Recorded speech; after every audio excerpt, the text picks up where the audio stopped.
Back to round number one here at Guardian Games, hanging out for Modern Mondays. I'm Travis Cooper with Portland Paper, and I'm hanging out with...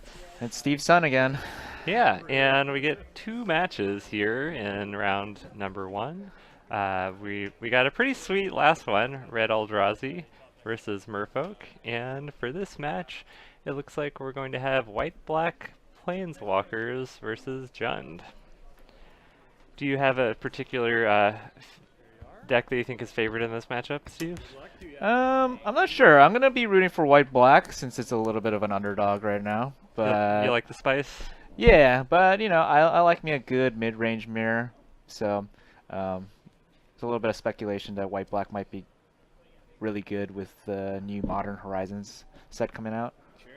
Yeah, I'm very curious what's going to end up being in there, if it's going to have like a lot of Commander reprints that are going into Modern, or just mostly new cards, or who knows what.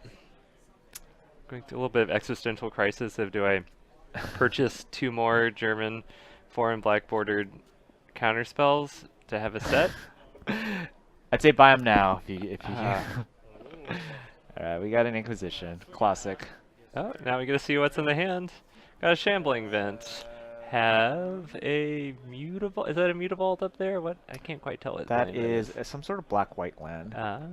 as well as Shambling Vet. And we get a Gideon, a Lingering Souls, a Blessed Alliance. Phyrexian Arena as well. Wow. Smallpox, is it?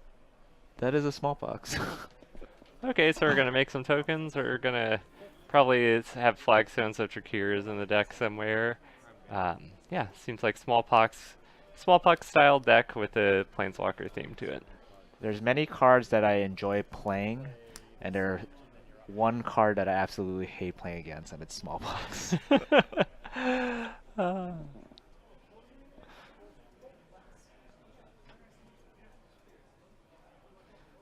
Manual thinking about what to do, Yeah, knowing the contents of the hand.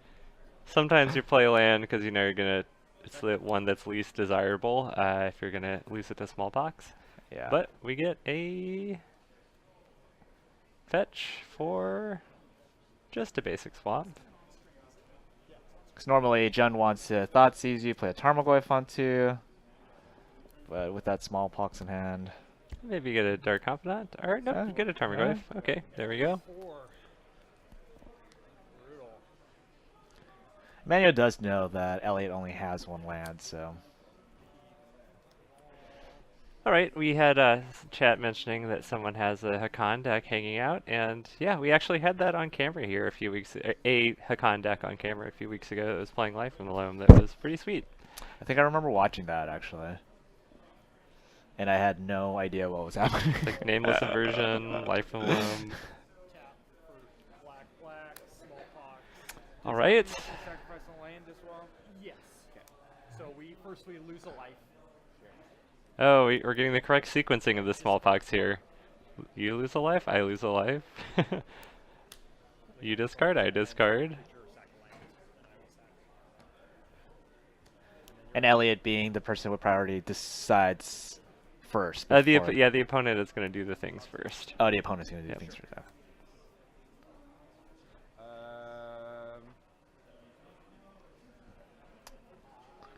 Looks like Elliot drew another land.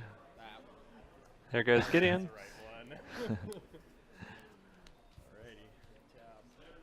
Seems like Elliot's just expecting to draw some good cards in deck. Has that Lingering Souls in the graveyard. Yep. Alright, well, I'll play Flagstones and pass. One thing Jund does do is top deck threats, because it's basically a deck that's meant to one-for-one your opponent out of the game, and then eventually draw better cards. That's true.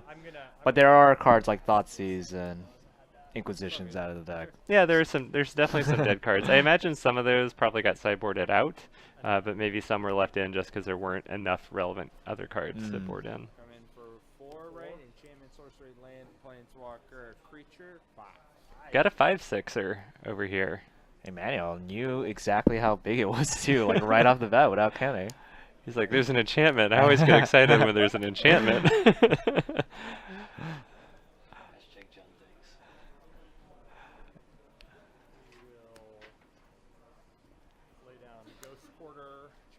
get a ghost quarter. That seems like a good way to answer a Raging Ravine. Is that... Should Elliot be up to 4 lands? Let's see. Emmanuel got Smallpox. I think Emmanuel missed a land drop. He missed 2 land drops. 2 land drops? Because he attacked. He played the Tarmogoyf on turn 3, and then attacked with the turn after. No, I think Tarmogoyf was on 2. And we got a second Tarmogoyf. There was a Tarmogoyf on 2 and a Tarmogoyf on 3. Okay. Yeah.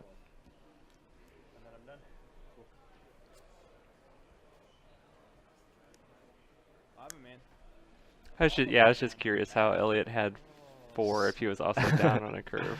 Yeah. But yeah, Grim Lavamancer, not bad, not Yeah. bad. Picks away at the Flyers. Manuel does have the faster clock at this point, but knows that Elliot has that Blessed Alliance.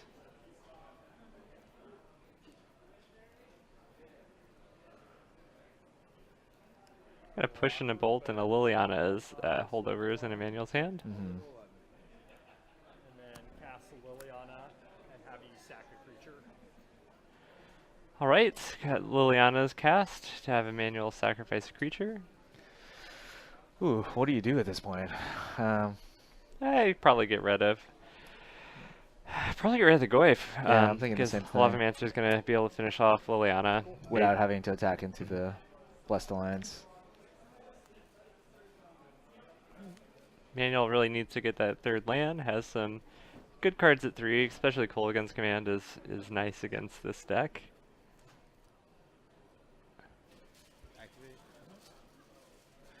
Manuel playing around that Blessed Alliance that we were talking about. Yeah, I think we're gonna just get the activation to ping off Liliana. Mm-hmm.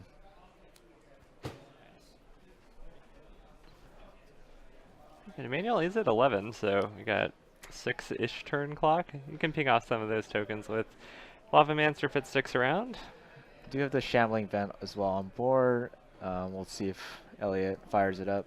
Play Urborg. Everyone has swamps now. Kind of good for Emmanuel. He has that Lily in hand. Get him for 1. And then tap Urborg Flagstones for a Smallpox. All right, get another Smallpox Yeah. here. These are the moments that I would be tilting off at this point.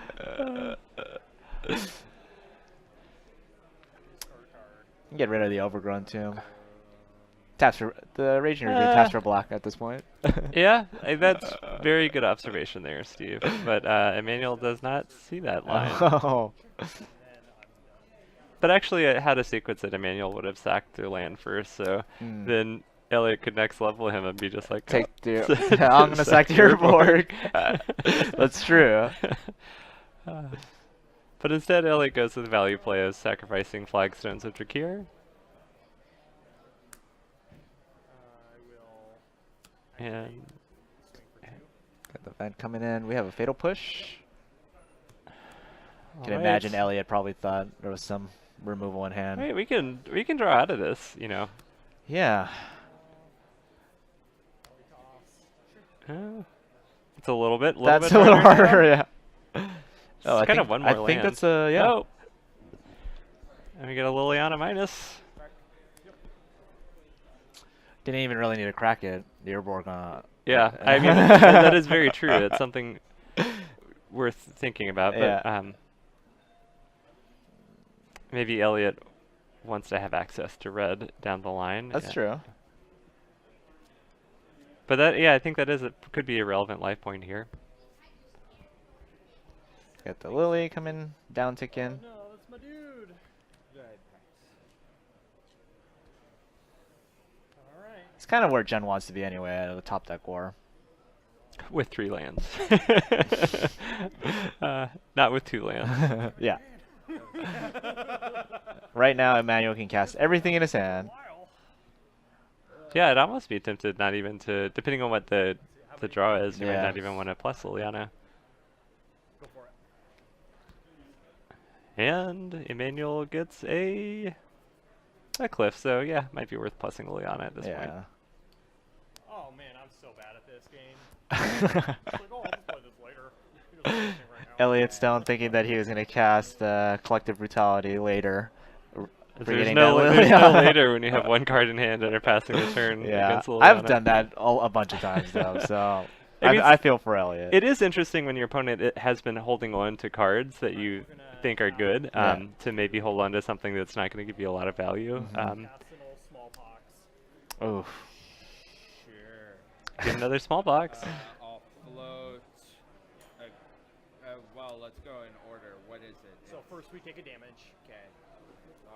Hold up. You got to do it in response to the... In response to the smallpox. Yeah, because all the effects, I mean, they happen in an order, but you can't respond to your opponent, like discarding card, then like you fetch a land in response to that, like the spell resolves. But a little bit of, we're at regular REL here, Yeah. so no big deal. Yeah, but I have to activate this before we move stages. So Right, I just don't want you to lose my my floating mana. yeah, well you're gonna take mana burn, right? No. The player's talking about mana burn happening. Well, I'm going to respond. Yeah, sure. I'm going to Colligan's command. We're And gonna Elliot do, is 2 being very damage kind you, to and I'm going Emmanuel here. Just sort of letting him resolve the things how he sort of wants it to happen, instead of, necessarily trying to edge play your opponent at a regular REL event. Yeah. Which, you could call a judge and pass. fix a lot of things. So I believe. Yeah. It's interesting. I think I might have kept the bolt instead of, well, Instant sorcery. having a Tarmogoyf seems nice. Yeah, because then you force your opponent to have a removal spell. Yeah. Because you're vulnerable to hand disruption if you keep the bolt. I have creatures in my bin. I do too. I've got the Calico. Oh, that's right. All right, you're up. All right, is the Goyf gonna go the distance? I got Thoughtseize. Is it an actual card? It is. I think it is an actual I will card. gain full life. Sure. All right. Oh. 21. Elliot casting a slightly upgraded healing salve.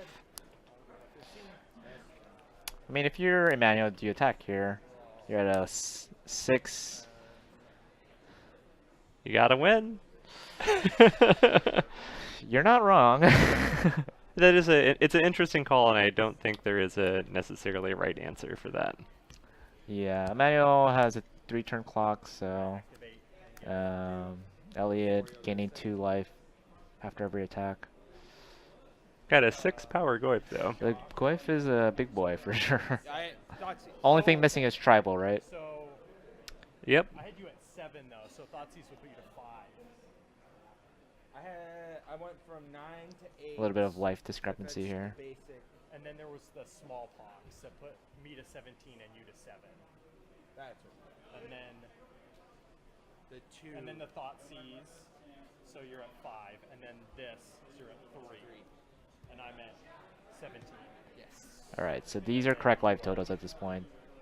Emmanuel being at 3, Elliot Stone at 17. And just a land. I think Emmanuel realizing that he can't really be attacking right now. Yeah, maybe if Emmanuel realized he was at 5 instead of 6, might Yeah. have not attacked the Might have. previous turn. I'm gonna drain 2. Ooh. Ooh. I was just gonna joke about how he doesn't have to worry about like burn like a bolt or anything. Huh. I'd keep that forest in my hand. Oh, no. I like the element of a bluff. I guess you definitely lose out to Smallpox though there. I think you lose to Smallpox being at 1 life anyway. Yes, that is an accurate observation there. Wow. What do you do here as Elliot? Right there.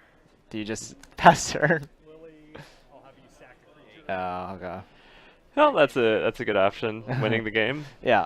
Yeah, and we get a little handshake there, and yeah, that was pretty back and forth. I mean, it shows you like Smallpox is it's like a strong card if you can leverage it to your advantage with stuff like Lingering Souls and Flagstones. Yeah. But Modern has a very low curve, and unless you're being super proactive in your game plan, your opponents can crawl back into the game with a couple good cards off the top.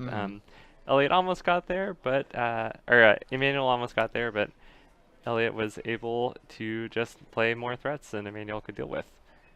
We have about 3 minutes left here in this first round. We do 4 rounds of Magic here on Mondays, and so we're gonna look at the room, see who all is still playing. But we will be back here for round number 2 in a couple minutes. Yeah, we'll see you soon.